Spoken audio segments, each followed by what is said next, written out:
एका महिलेवर बलात्कार केल्याचा गंभीर आरोप असलेल्या विठ्ठल वाहुळला पोलिसांकडून अटक न झाल्याने आज शिवसेना महिला आघाडीच्या वतीने घाटकोपर पोलीस ठाण्यावर तीव्र आंदोलन छेडण्यात आले।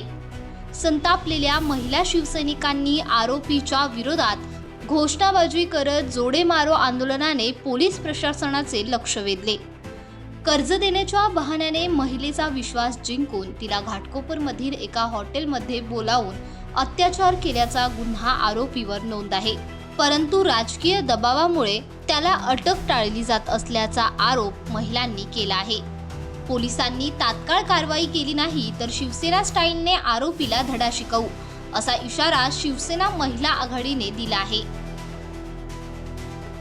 आमच्याकडे जी पीडित महिला आली होती तिने आमच्या शाखेशी संपर्क साधला की तिला काही पैशाची अडचण होती आणि विलास वाहुळ या माणसाकडे तिने त्या पैशाची मदत मागितली होती। त्या मदतीच्या माध्यमातून त्याने तिला गोल्डन पॅलेस हॉटेल इथे भेटायला बोलवलं होतं आणि त्यावेळेस ती गेली असता तिच्यावर अत्याचार करण्यात आला, बलात्कार करण्यात आला। त्या प्रसंगी तिने आमच्याकडे त्यासाठी दाद मागितली।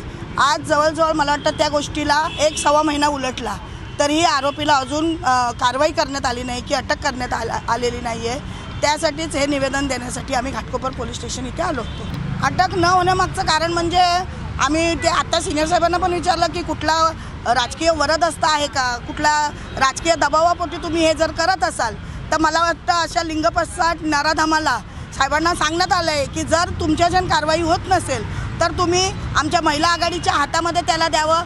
मग त्या करून त्याची गाडवावरनं धिंड काढायची का त्याचे डोळे काढून त्याच्या हातात द्यायची ही सर्व महिला आघाडी करायला सक्षम आहे। कारण जेणेकरून पुन्हा त्याने कुठल्याही आमच्या आया बहिणींकडे अशा वाकड्या नजरेने पाहिलं नाही पाहिजे।